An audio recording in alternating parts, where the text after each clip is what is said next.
Hello, Brobs. This looks far more daunting than what it is for new arrivals. But half of the books are basically, more than half are all belonging to series. I believe this is called the Last Dragon series. And I picked up 7 books from it. Either for selling purposes, although you see it's got some issues, or perhaps somebody I'll know needs the series. And then I can gift them to somebody. Only cost me $3.50 for 7 of them. So, I mean, each book is what regular $9. So it's a steal. 50 cents a piece. Oh, $9 a piece. You don't take 50 cents each time, bro. Right? Right. Right. Roald Dahl Fizz Whizzing collection, which I don't know if this is all of his books, but The Witches, The Giraffe and the Pelly, and Me, Matilda, the BFG, Going Solo, George's Marvelous Medicine, Danny, the Champion of the World, James and the Giant Peach, The Twits, Charlie and the Great Glass Elevator, Boy, Tales of Childhood, Fantastic Mr. Fox, SEO Trot, Charlie and the Chocolate Factory, and The Magic Finger, all in a box set. Originally retailed for $24.99, but pretty sure it sells for way more than that. I paid, I think, $7 or $8. Here was this fucker. Very heavy.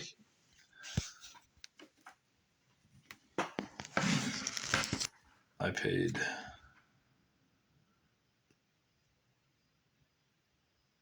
$6.99. Looks like it, yeah.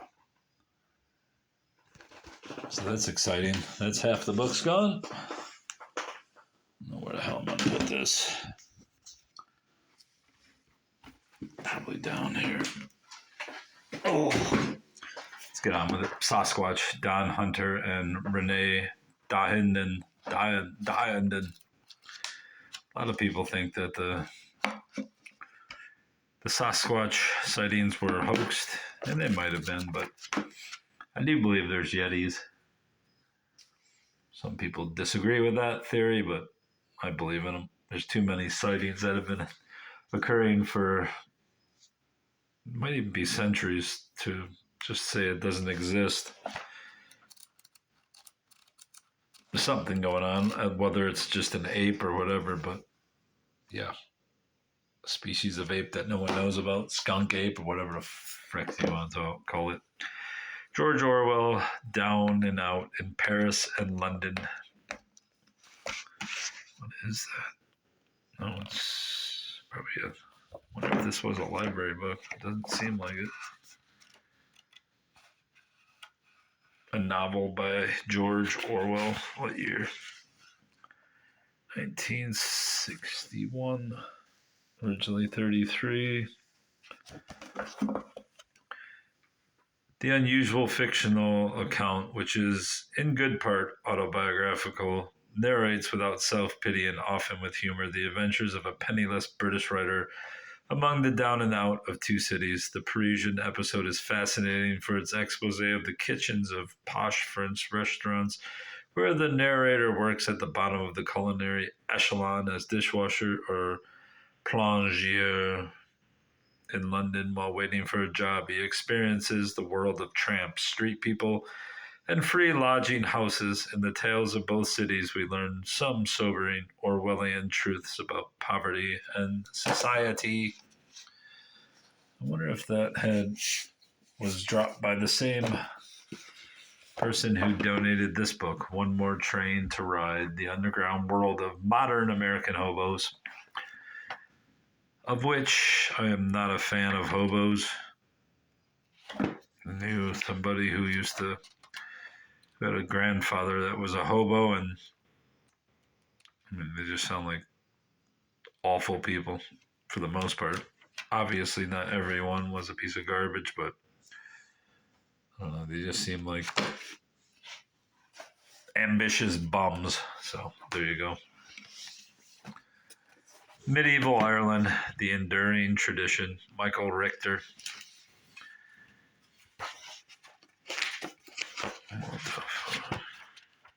Lots of highlighting. Which, if I would have noticed, I guess wouldn't have. I would have noticed if I actually opened the book before tossing it into the basket.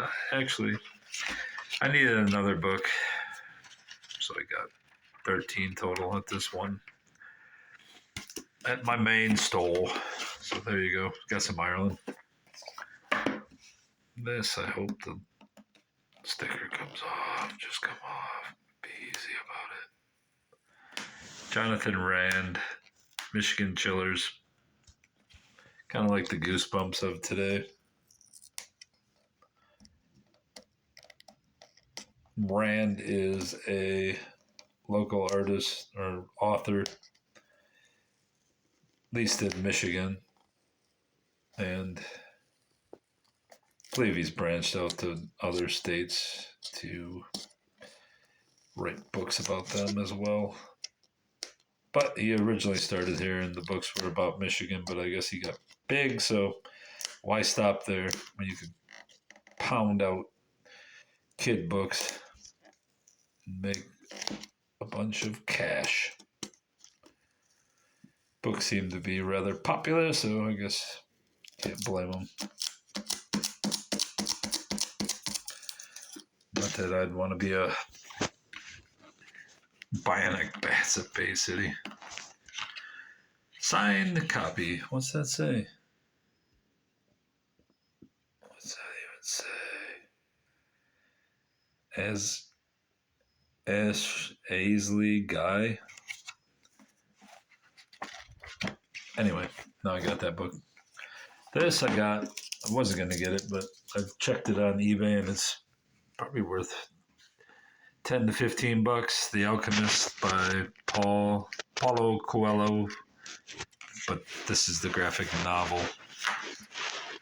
And since I have some copies of The Alchemist laying around, maybe I can sell them both for 20 bucks, and then both parent and kid can get involved. What is this shit?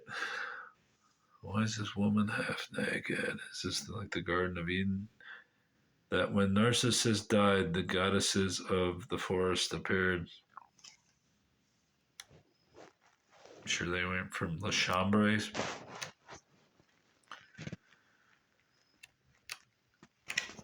Anyway, that's my intent, is to sell this one, make some cash. This one I bought because I always thought it was pretty sad that I believe this is the daughter they gave the lobotomy to, and then she died because she was sleeping around. Kick was gloriously, exhilaratingly different, the girl whom all the boys fell in love with. But she was the star of a world in the midst of tumultuous social and political change. And as war came, she would have to confront crushing sadness and the consequences of forsaking much dear to her for love before her heartbreaking death in 1948. Was it real name Kick, or was it...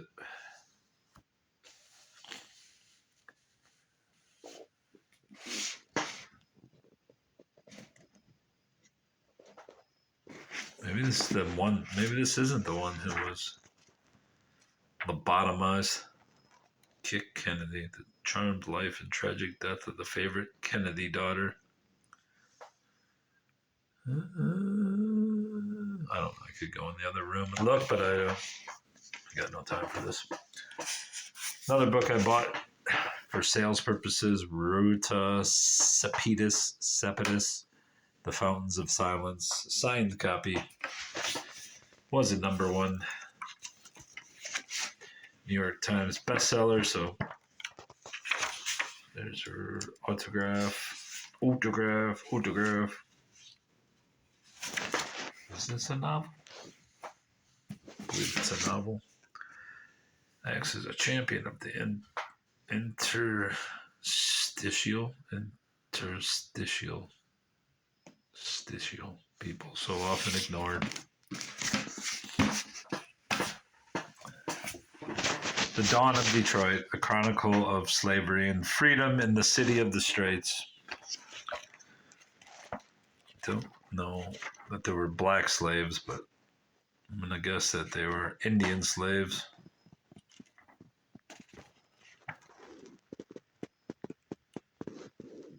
But I could be wrong.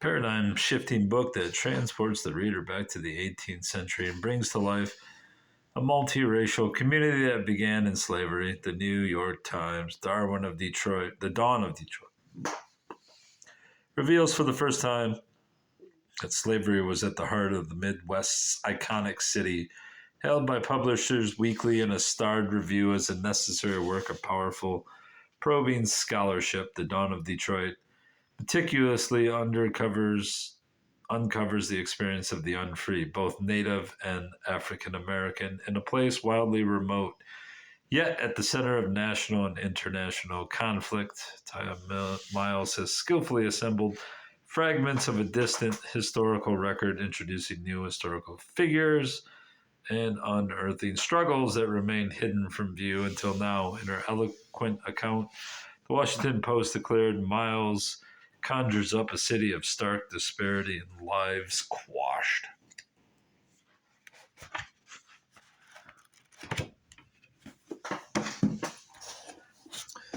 American Demon, Eliot Ness and the Hunt for America's Jack the Ripper. Boston had its Strangler, California had the Zodiac Killer, and in the depths of the Great Depression, Cleveland had the Mad Butcher of Kingsbury Run. On September 5th, 1934, a young beachcomber made a gruesome discovery on the shores of Cleveland's Lake Erie, the lower half of a female torso. Neatly severed at the waist, the victim, dubbed the Lady of the Lake, was only the first of a butcher's dozen. Over the next 4 years, 12 more bodies would be scattered across the city. The bodies were dismembered with surgical precision and drained of blood. Some had been beheaded while still alive. Terror gripped the city amid the growing uproar, blah, blah, blah. Yeah.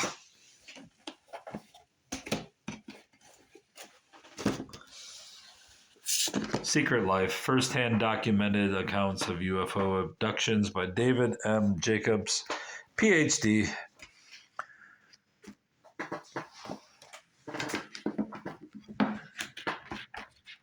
Wonder if there's anything about Laura Mundo in there.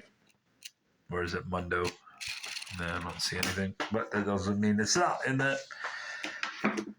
In Secret Life, Professor David M. Jacobs of Temple University takes us into the private world of those abducted by aliens, letting them describe in their own words what it is like to be abducted. Bet you Laura Mundo is in here. Just because she was very prominent, though. This may just, I don't know. We'll see.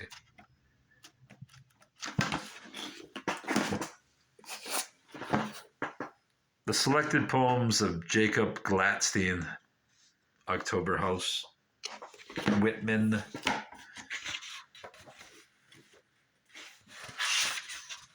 Translated from the Yiddish and with an introduction by Ruth Whitman.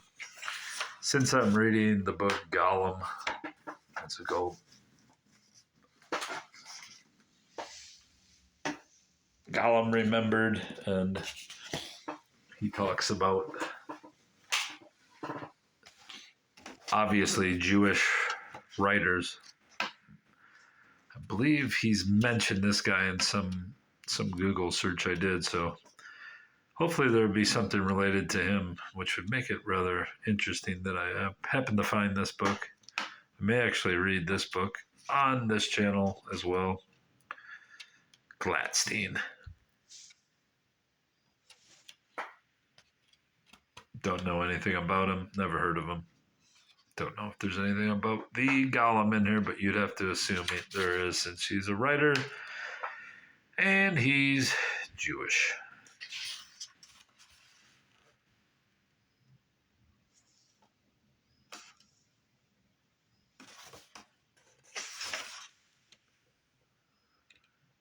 I see nothing.